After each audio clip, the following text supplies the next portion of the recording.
പവിത്രത്തിൻ്റെ ഒരു അപ്കമിങ് എപ്പിസോഡിലേക്ക് എല്ലാവർക്കും സ്വാഗതം. വിക്രം ഒരു വണ്ടി എടുത്തിട്ടുണ്ട്. അതിൻ്റെ പൂജ നടന്നുകൊണ്ടിരിക്കുകയാണ്. കമലാമ്മ ഒരു താലത്തിൽ കർപ്പൂരമൊക്കെ കത്തിച്ച് വരുന്നുണ്ട്. അപ്പോഴേക്കും അങ്ങോട്ടേക്ക് ഒരു പോലീസ് വാഹനം വരുന്നുണ്ട്. വിക്രം ആകാംക്ഷയോടെ നോക്കുന്നുണ്ട്.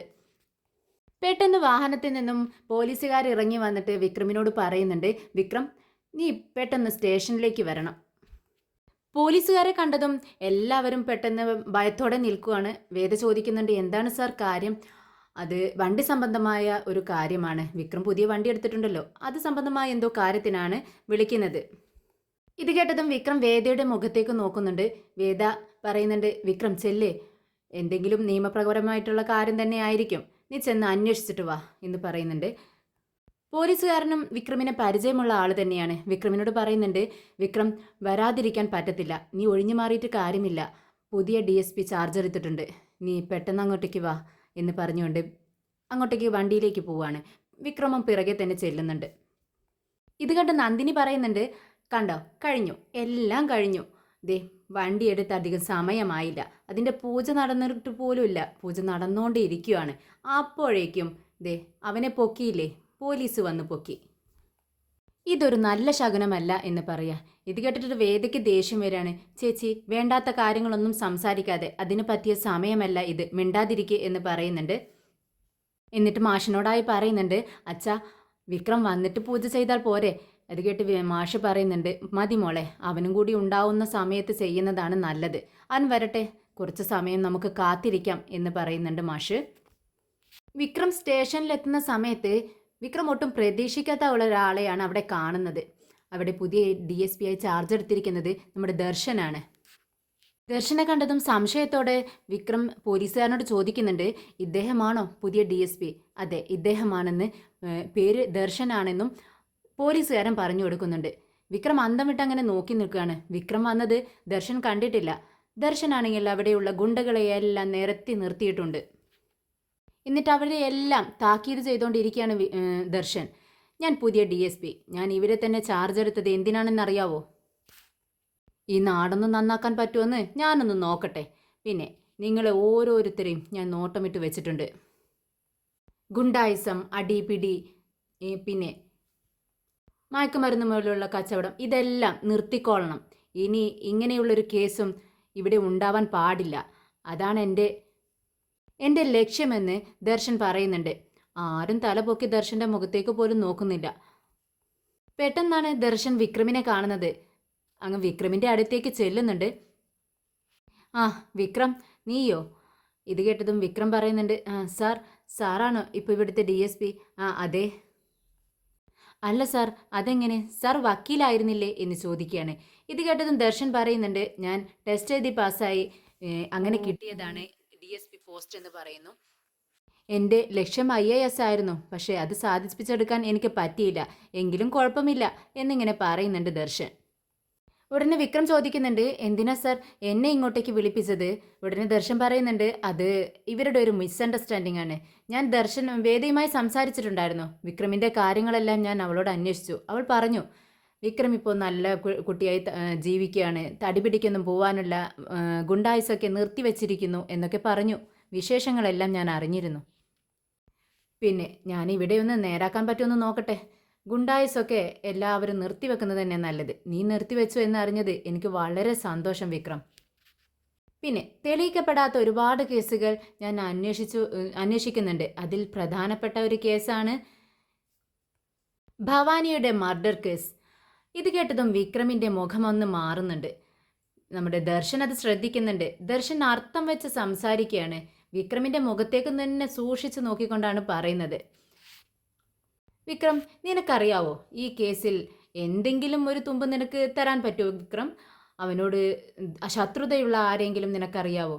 അവൻ്റെ കാര്യങ്ങൾ, അവൻ്റെ ബാക്ക്ഗ്രൗണ്ട്, ഇതൊക്കെ നിനക്കറിയാവോ വിക്രം എന്നിങ്ങനെ കുത്തി കുത്തി ചോദിക്കുകയാണ് ദർശൻ. ഭവാനി ഭവാനി എന്ന് കേൾക്കും തോറും വിക്രമിൻ്റെ മനസ്സിലിങ്ങനെ കടലിരമ്പുന്നത് പോലെയാണ്.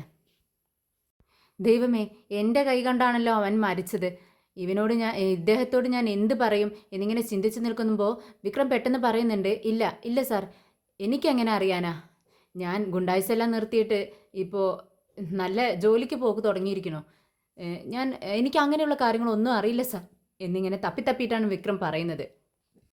ശരി, എന്തായാലും ഞാൻ ഇറങ്ങി തിരിച്ചു. ഞാൻ അവനെ കണ്ടെത്തിയിരിക്കും. ജീവനോടെയാണെങ്കിലും അല്ലെങ്കിലും ഞാൻ അവനെ പൊക്കും എന്ന് പറയുന്നുണ്ട്. വിക്രമിനാകെ ടെൻഷൻ ആവുകയാണ്.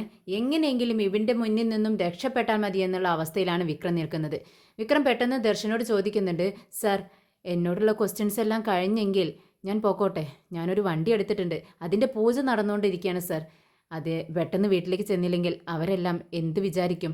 അവരാകെ ടെൻഷൻ അടിച്ചിരിക്കുകയായിരിക്കും എന്ന് പറയാണ്. ഇത് കേട്ടിട്ട് ദർശൻ പറയുന്നുണ്ട്, അതിനെന്താ വിക്രം, നീ പൊക്കോ, പിന്നെ ഞാൻ കൂടെ നിന്നോടൊപ്പം വരുന്നു എന്ന് പറയാണ്.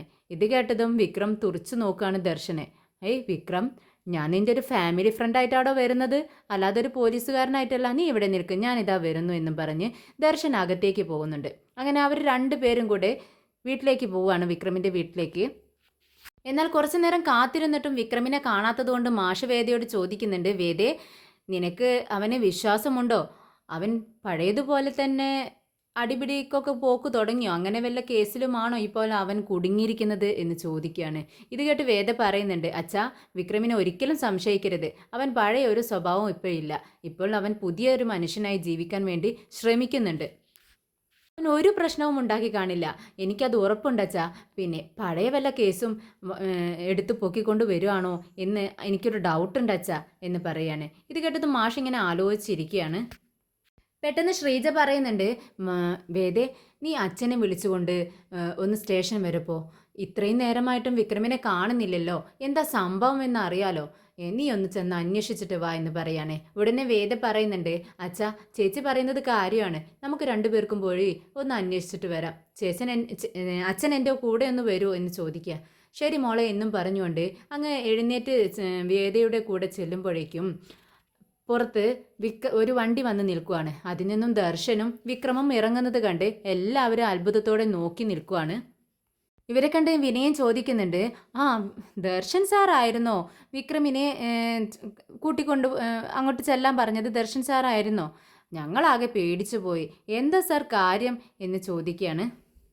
ഇത് കേട്ട് വിക്രം പറയുന്നുണ്ട്, അത് ഇവിടെ DSP ആയി പുതിയ ചാർജ് എടുത്തിരിക്കുന്നത് ദർശൻ സാറാണെന്ന് പറയാണ്.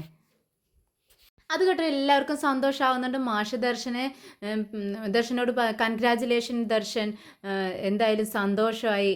നിനക്ക് ഇങ്ങനെ ഒരു പോസ്റ്റിലേക്കൊക്കെ വരാൻ കഴിഞ്ഞല്ലോ, നീ ഒരു വക്കീലായിരുന്നല്ലോ എന്ന് ചോദിക്കുന്ന സമയത്ത് ദർശൻ പറയുന്നുണ്ട്, ഞാൻ എക്സാം എഴുതി കിട്ടിയതാണ് സർ. എനിക്കൊരു IAS ഓഫീസർ ആവണമെന്നായിരുന്നു ആഗ്രഹം. പക്ഷേ പ്രായം കൂടി പോവല്ലേ, ഇനി എക്സാം എഴുതാനുള്ള ടൈമില്ല. അതുകൊണ്ട് ഈ പോസ്റ്റ് കിട്ടിയപ്പോൾ ഇതങ്ങ് സ്വീകരിച്ചു എന്ന് പറയുന്നുണ്ട്. എന്തായാലും ഞാൻ ഇതൊക്കെ വേദയോട് പറഞ്ഞിട്ടുണ്ടായിരുന്നു. വേദ, നീ ഇവരോടൊന്നും പറഞ്ഞില്ലേ എന്ന് ചോദിക്കുന്ന സമയത്ത്, സോറി അച്ഛാ, ഇവൻ എന്നോട് കുറേ മുൻപ് പറഞ്ഞിട്ടുണ്ടായിരുന്നു. വിക്രം ആ ജയിലിൽ കിടന്നുള്ള പ്രശ്നങ്ങളൊക്കെ ഉണ്ടായിരുന്നില്ലേ, ആ സമയത്തായിരുന്നു ഇവൻ എക്സാം എഴുതിയിട്ടുണ്ടായിരുന്നത്. ഞാൻ ആ ടെൻഷനിൽ പറയാൻ മറന്നു പോയതാ എന്ന് പറയുന്നുണ്ട് വേദ. വിക്രമിനെ എന്തിനായിരുന്നു വിളിപ്പിച്ചതെന്ന് വേദ ചോദിക്കുന്നുണ്ട്.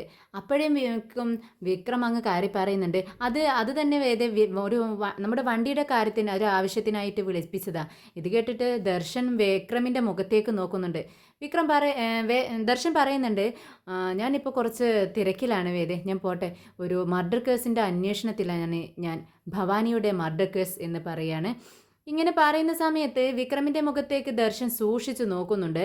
വിക്രം ഇങ്ങനെ പരുങ്ങുന്നുണ്ട്. ഇത് രണ്ടും വേദ ശ്രദ്ധിക്കുകയാണ്.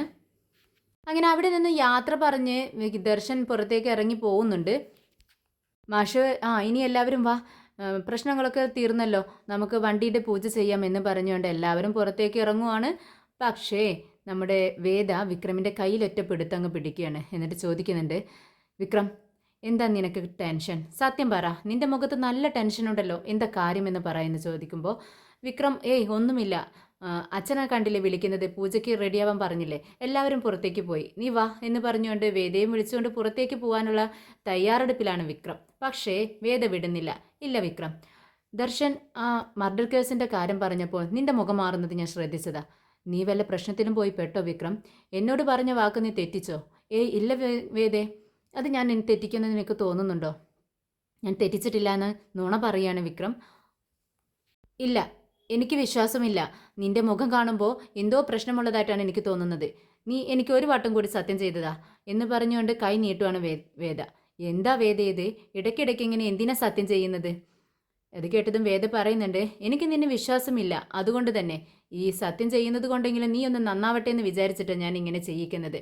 നീ സത്യം ചെയ്തതാ എന്ന് പറഞ്ഞ് വീണ്ടും കൈ നീട്ടുവാണ് വേദ. ഒരു സത്യം ചെയ്തു കൊടുത്തിട്ടുണ്ടേ ഞാനൊരു തെറ്റ് ചെയ്ത് വലിയൊരു തെറ്റ് ചെയ്തിട്ടാണ് ഞാൻ നിൽക്കുന്നത്. ഇനിയും ഇങ്ങനെ സത്യം ചെയ്തുകൊണ്ടിരുന്ന ഞാൻ എന്ത് ചെയ്യും എന്ന ചിന്തയിലാണ് വിക്രം. പക്ഷേ വേദയുടെ നിർബന്ധപ്രകാരം വീണ്ടും ഒരു തെറ്റിലേക്കും പോകില്ലെന്ന് വേദയുടെ കയ്യിൽ തൊട്ട് സത്യം ചെയ്യാണ് വിക്രം. അങ്ങനെ വണ്ടിയുടെ പൂജയെല്ലാം കഴിഞ്ഞ് നമ്മുടെ മാഷ് തന്നെയാണ് വണ്ടിയുടെ കീ എടുത്തിട്ട് വിക്രമിൻ്റെ കയ്യിൽ കൊടുക്കുന്നത്. വിക്രമിനെ ഈ അവസ്ഥയിലൊക്കെ കാണുന്നത് ഇപ്പോൾ നമ്മുടെ മാഷിന് വളരെ സന്തോഷമുള്ള കാര്യമാണ്. വിക്രം നല്ല ബുദ്ധി വിക്രമിന് തോന്നുന്നുണ്ടല്ലോ എന്ന ചിന്തയിലാണ് നമ്മുടെ മാഷ് കീ കയ്യിലേക്ക് കൊടുത്ത സമയത്ത് വിക്രമിന് ഒരുപാട് സന്തോഷമാവുകയാണ്. ചെല്ലുമോളെ, നീ ഇവനോടൊപ്പം ഒന്ന് കറങ്ങിയിട്ട് വാ എന്ന് മാഷ് വേദിയോട് പറയാണ്. അങ്ങനെ വിക്രമിനും വേദിക്കും അത് നല്ല സന്തോഷമാവാണ്. അവർ വണ്ടിയിലേക്ക് പോയി കയറുന്നുണ്ട്. എന്നിട്ട് വേദിയോട് എങ്ങോട്ടാ പോകണം മേഡം എന്ന് ചോദിക്കുകയാണ് വിക്രം. ഉടനെ തന്നെ വേദ പറയുന്നുണ്ട്, നീ വണ്ടി വിട്. അതെന്താ ഇങ്ങനൊരു ടോക്ക്? വണ്ടി വിടാനോ? എങ്ങോട്ട് പോകണമെന്നറിയാതെ ഞാൻ ഇങ്ങനെ വണ്ടി എടുക്കുമെന്ന് ചോദിക്കുകയാണ്. വണ്ടി എടുക്ക് വിക്രം, ഞാൻ പറയാം. അത് പറ്റത്തില്ല. വണ്ടി എങ്ങോട്ട് പോകണമെന്ന് വണ്ടിയുടെ മുതലാളിയല്ലേ തീരുമാനിക്കേണ്ടത്. വണ്ടിയുടെ മുതലാളി നീയാണ്. നീ പറയുന്ന സ്ഥലത്തേക്ക് ഞാൻ വണ്ടി എടുക്കൂ എന്ന് നിർബന്ധം പിടിച്ചിരിക്കുകയാണ്. ഇത് കേട്ടതും വേദ പറയുന്നുണ്ട്, സർപ്രൈസായി ഒരു ഷർട്ട് എടുത്തു കൊടുക്കാമെന്ന് വിചാരിച്ചാലും നിങ്ങൾ സമ്മതിക്കത്തില്ല അല്ലേ? സസ്പെൻസ് ഒക്കെ പൊളിച്ചില്ലേ എന്ന് പറയാണ്. ടെക്സ്റ്റൈൽ ഷോപ്പിലേക്ക് പോവുകയാണോ വേണ്ടത്? അതിനെന്തിനാ എത്രയൊക്കെ സസ്പെൻസ് ഇടുന്നത്? ശരി, നമുക്ക് പോവാമെന്നും പറഞ്ഞുകൊണ്ട് അവരങ്ങനെ സന്തോഷത്തോടെ എല്ലാ കാര്യങ്ങളും പറഞ്ഞ് ചിരിച്ച് കളിച്ച് അവരങ്ങനെ വണ്ടി ഓടിച്ച് പോവുകയാണ് വിക്രം ഡ്രൈവ് ചെയ്യുന്നത് കണ്ടിട്ട് വേദ ചോദിക്കുന്നുണ്ട്, വിക്രം നീ ഈ വാഹനമൊക്കെ നന്നായി ഡ്രൈവ് ചെയ്യുന്നുണ്ടല്ലോ, ഇതൊക്കെ നീ എപ്പോൾ പഠിച്ചു? അതൊക്കെ ഞാൻ വർക്ക്ഷോപ്പിലിരിക്കുന്ന സമയത്ത് അവിടെ വരുന്ന വണ്ടികളെല്ലാം ഓടിച്ചു നോക്കി വന്ന സമയത്ത് എനിക്ക് നന്നായി അറിയാം എന്ന് പറയാണ്. ഇത് കേട്ടിട്ട് വേദ പറയുന്നുണ്ട്, ശരി, എന്തായാലും ഇങ്ങനെയും നിനക്ക് ഒരു ഡ്രൈവർ ആയിരുന്നിട്ടും കുടുംബം നോക്കാം, കുഴപ്പമില്ല വിക്രം എന്ന് പറയാണ് വേദ.